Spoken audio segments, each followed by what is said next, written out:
very, very powerful. You know, it's just it's a sad situation. It's devastating to the earth.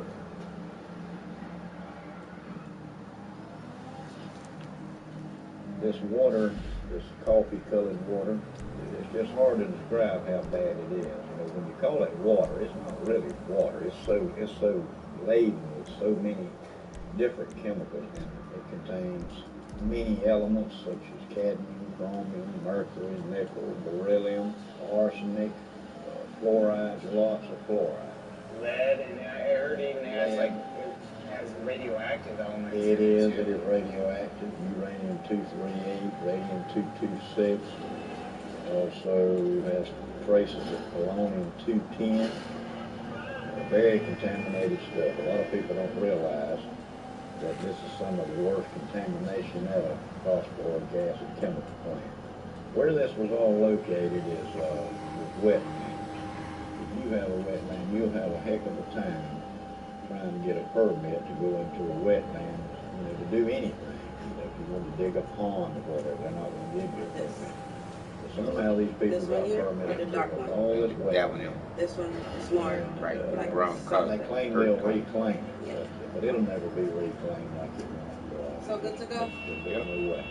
They will reclaim Look, I ain't just wearing no enough. thong or nothing like that. But They'll have a little show place for visitors. They can go short off. I said he Yeah, we can move this out. motherfucker, yeah, but I'm just saying, motherfucker gonna be wearing, nigga, look at the ass, look at the They ass. destroyed out there, you know, what, 10 or 15 or 20 acre plot they've reclaimed. Yeah, they're not gonna reclaim it. What they'll eventually do, and this is just my prediction, is they'll change the name of this place and they'll form a corporation. They'll call it something like White Springs Phosphate. And then when they finish mining out the rock, they'll bankrupt.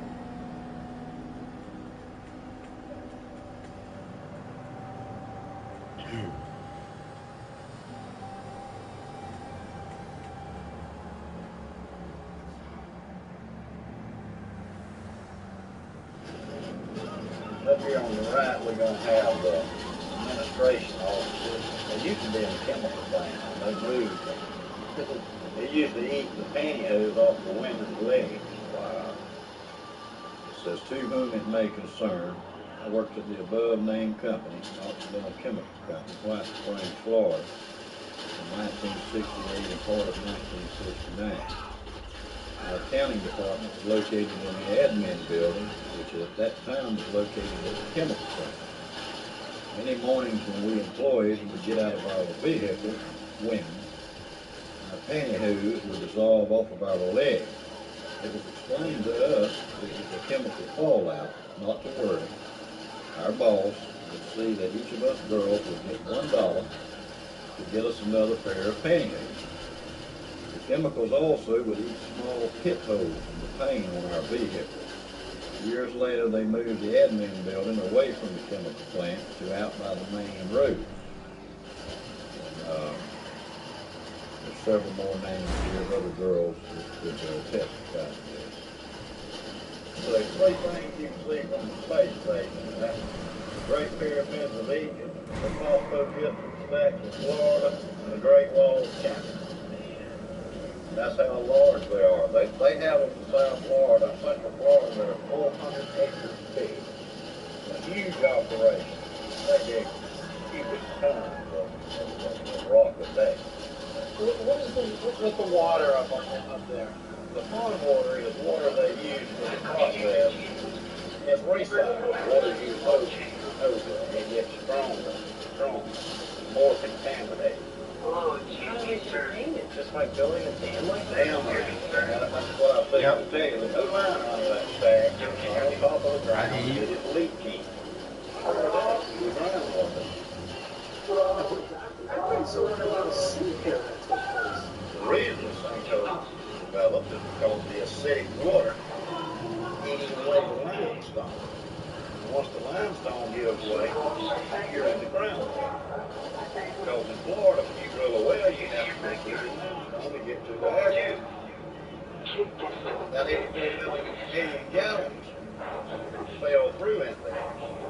contaminating all this water around. It had to have. Like I said, it's just a matter of time before, you have a sinkhole like that. It's just a weak point. Wherever there's a weak point, a cavity in the ground is where the ground bottom falls. Eventually gonna happen. Yeah, in all of them. And all of them. It's just a massive, massive operation.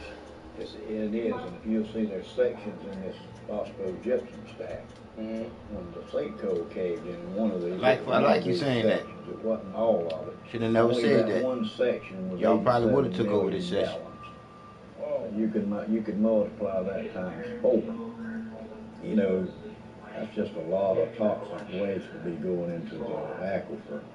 In addition to this recycled toxic water up there in those ponds you call You came in this session. In addition to that, they're taking fresh water. You too. came here. Of course, they use a lot of fresh water because, see, this So I'm is the supposed to main stop thing when you come? that they don't want you to know. It's what they call the water balance. This is too much, huh? It just makes them Nah, nervous. you straight. You start talking about the water I say balance. you straight. What do they add back when they need water? Add to your flavor. You add to your It's flavor. going away. Add to your They flavor. have to add Whatever you put fresh on water more to make you feel to keep more the better, you process. add real good, you do what it do. The phosphate industry uses more fresh water than any other industry in the state of Florida. And sometimes they have to release water out of those toxic ponds. Where do they put it? They put it in the creeks.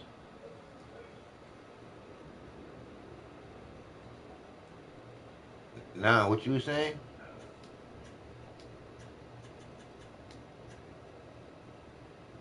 You said y'all was coming to take over this session. Huh?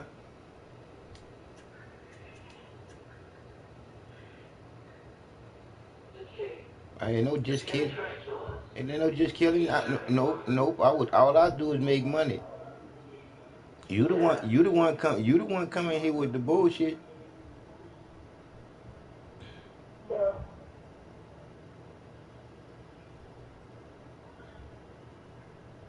I don't play with y'all kids.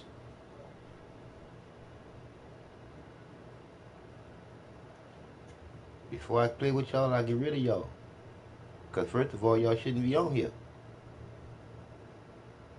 Y'all minds ain't developed enough to even much understand what this game is really doing to y'all. I'm not going to play with y'all like an irresponsible parent. I'm responsible. I'm responsible for y'all future. And all y'all that be on this game, make our future look grim when y'all supposed to be our future. Y'all are young people.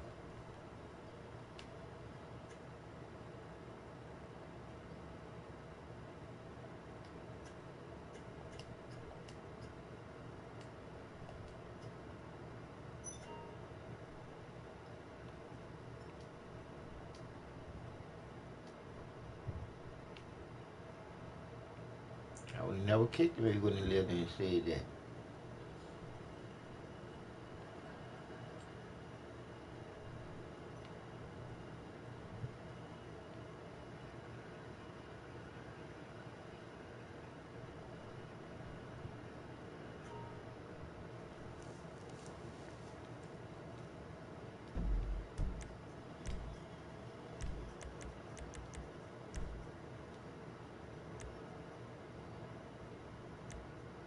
You see, and look at that. You got on and kicked my character too. How I know you got on and kicked my character too is because if you didn't have kicked my character, it wouldn't still be flashing on my character to be kicked.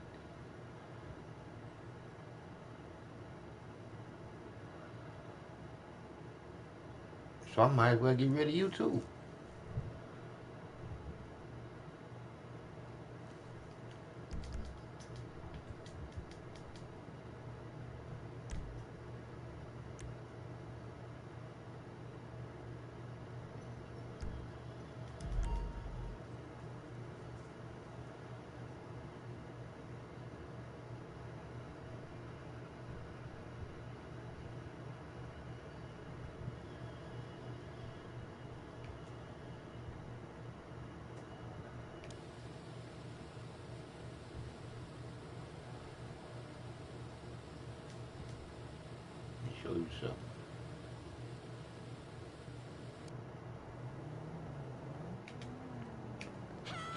And all you doing is running around killing people. Let me show you something.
Hello?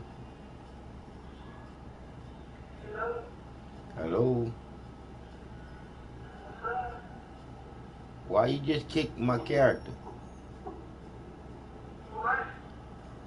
I ain't say nothing in Chinese. I said, why did you just kick my character?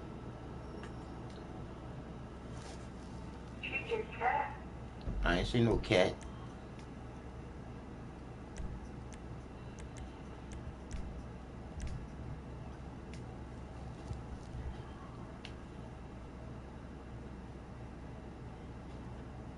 I'm about to show you what I'm talking about.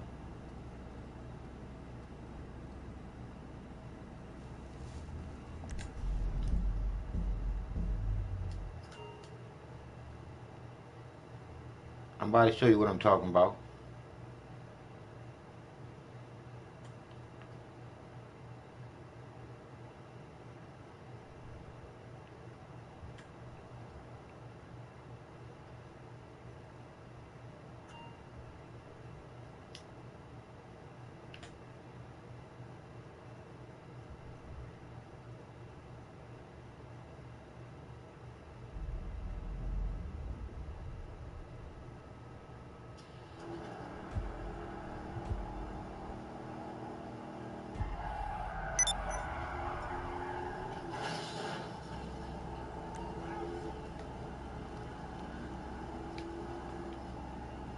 The girl character you see on the screen now. Why'd y'all try to kick her?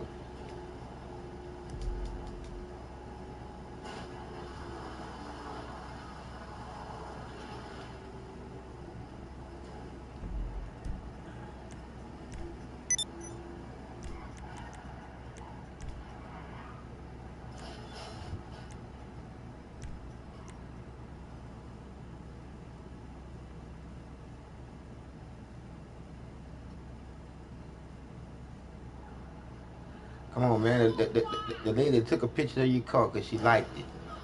and you about to run over.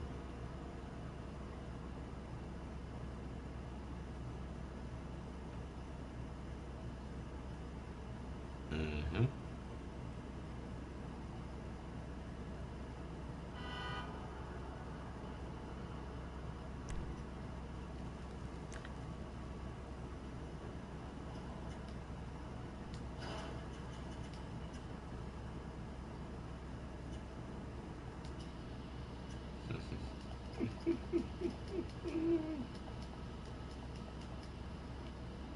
Trying to play with y'all little kids. Y'all bullshit. Coming to the session starting shit.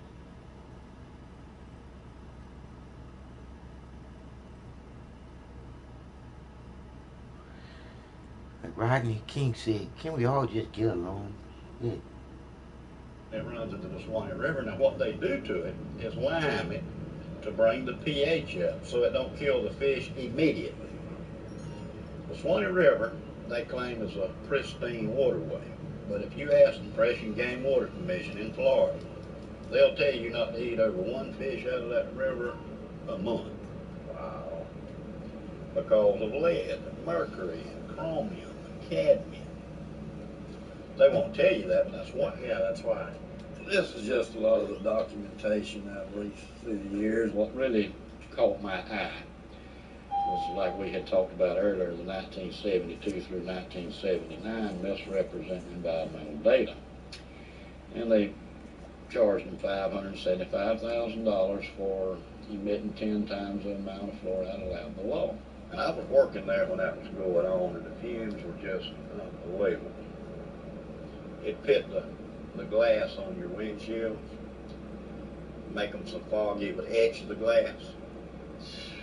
Just having your car parked out there while you're at work. I mean, back in the 60s, you know, I mean, even earlier, they realized that those fumes were Very toxic. very toxic. The phosphate company pretty much polices themselves. They have their own crew do their stat testing and all the other environmental things. And that's kind of like the fox watching the hen house. I have been involved to where they would go up to test the stack and come down and tell me that something's wrong. This stack is going to fail. You know, so you look around, find the problem straight down. Okay, boys, y'all go up there and test. I have also been at the point where we could find out what's wrong, and they were doing the test, and we would just go and open a line in the fume duct to allow fresh air to rush in, so it would dilute the emission. But I know one thing, that they cheat on these tests. Once you do that, then you lose all faith in these regulatory agencies, because you know it's all force. And this past, I'd say 6 months, there's been 4 people that I know of that I grew up with. They were younger than me. They were 52 all of them.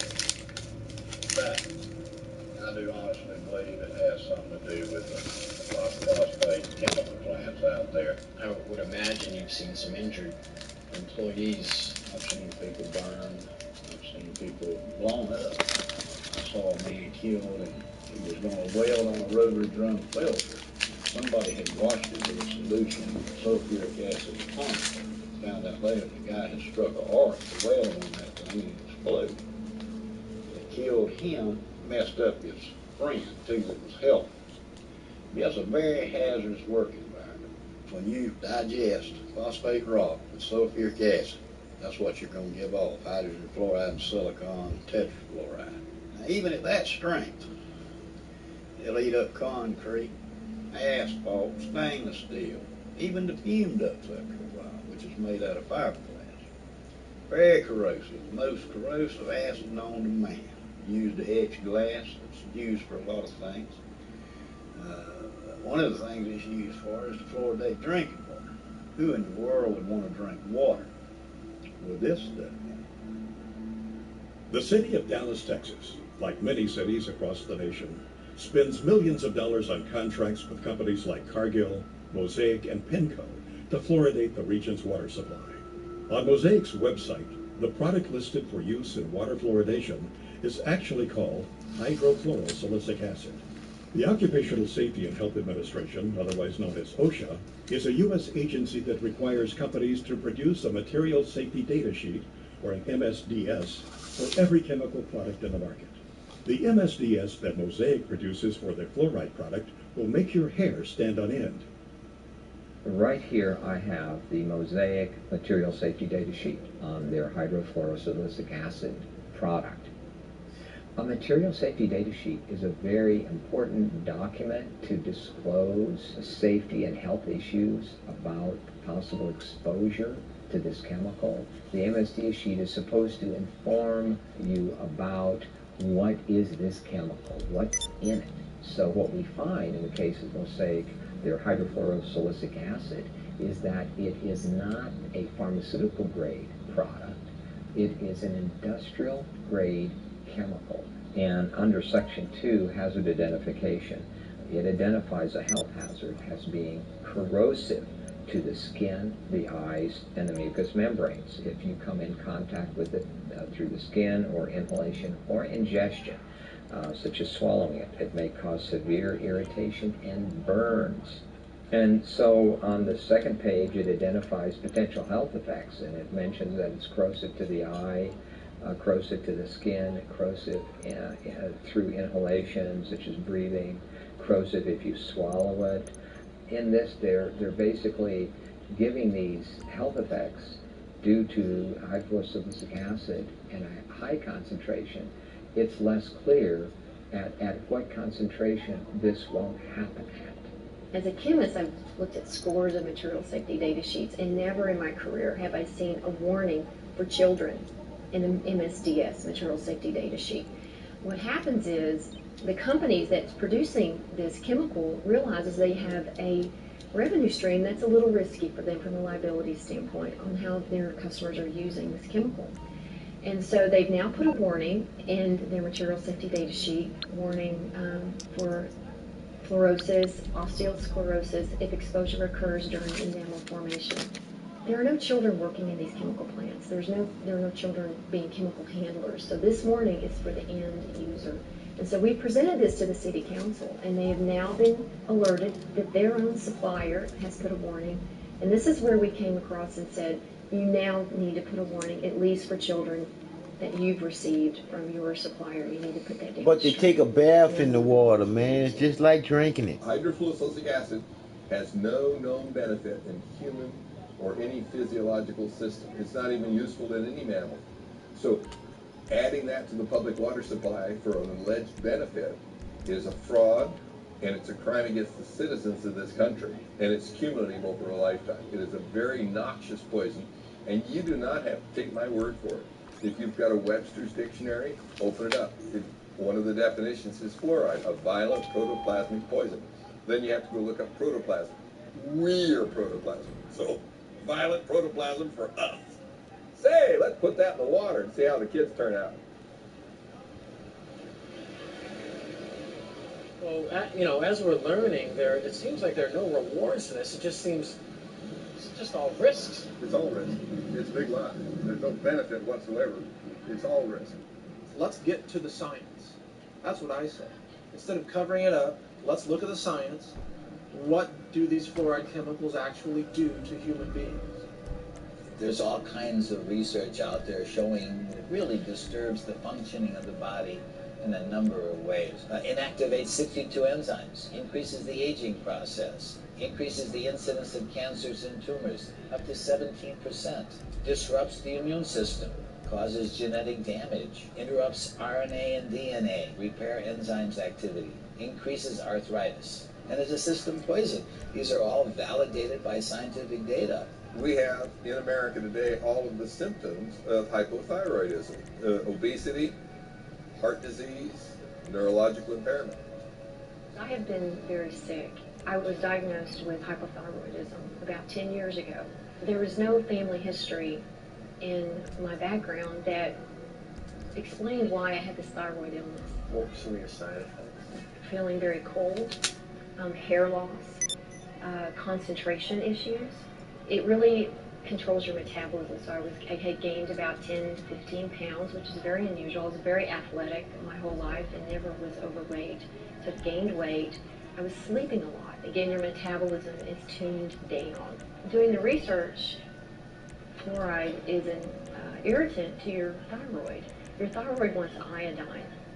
And if it doesn't get iodine at the concentrations that it needs, then it gets whatever is closest that you're providing in the environment. And if you look at the periodic table, you see that fluoride, chlorine, bromine, and iodine are all in the same column. That means they have very similar electronic structure and reactivity. So that's why your thyroid will uptake fluoride and chlorine when you're not giving it enough iodine.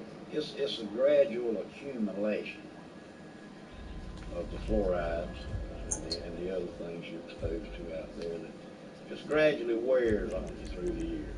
And that's one reason it's hard to pinpoint a health problem.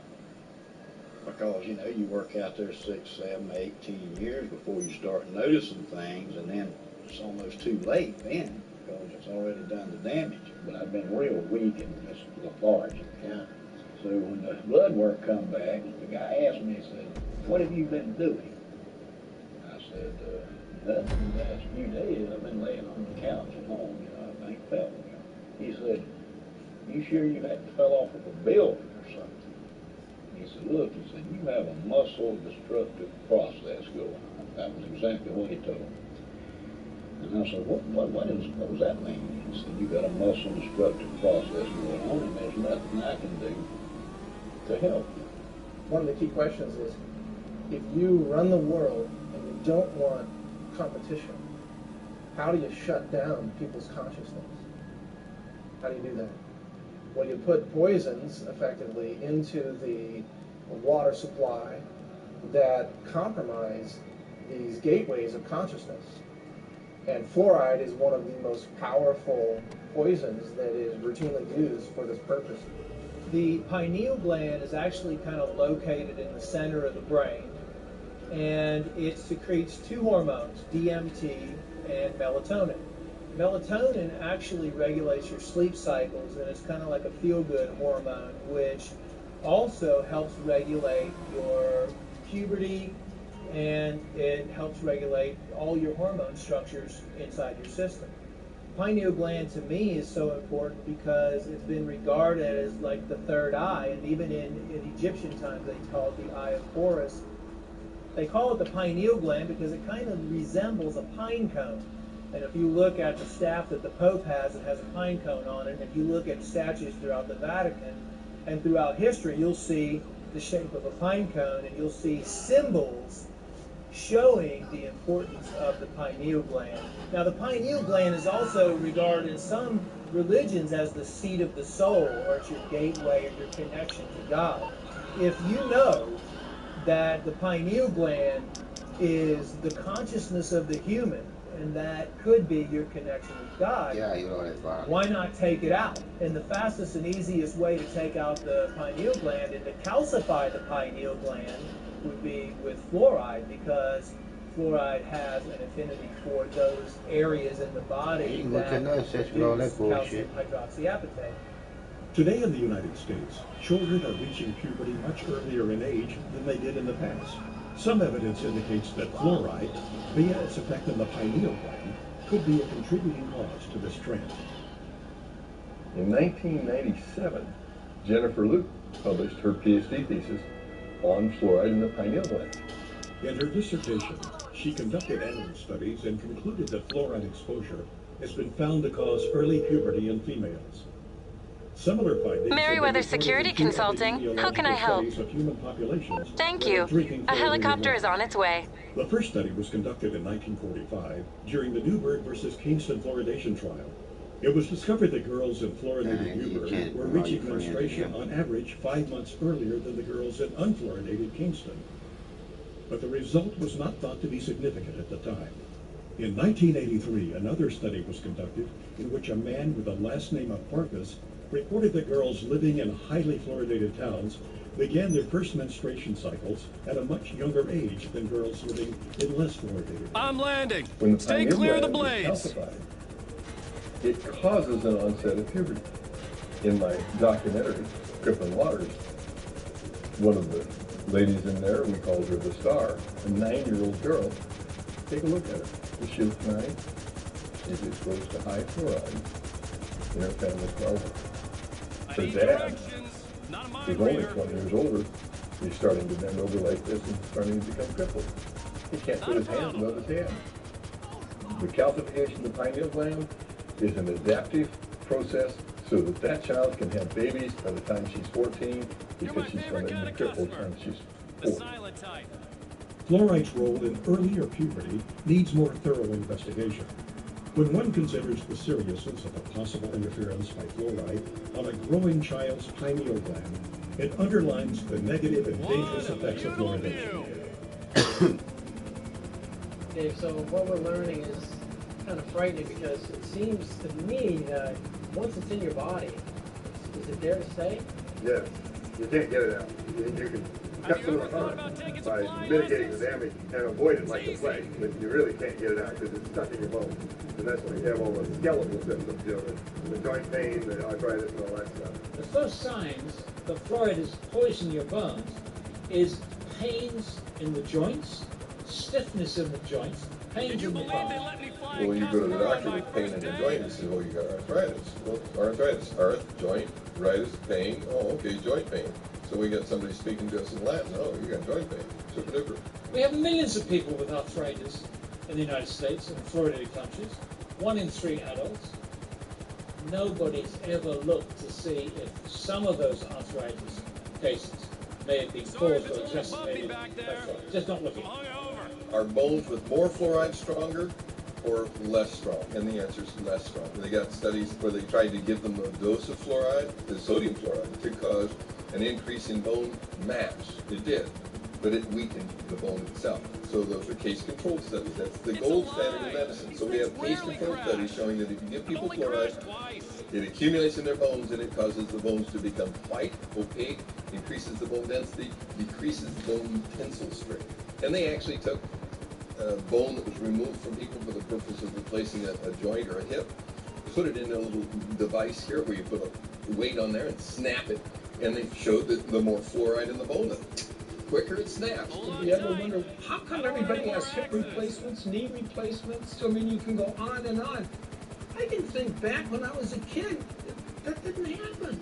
You didn't see all these crippled people. I mean, you saw a few, but it wasn't common. I mean, how does it end up in our bones? Is that where our body just finds? It's calcium-rich tissues, so your body parks it there because it's got to dispose of it in some way, otherwise it would kill you.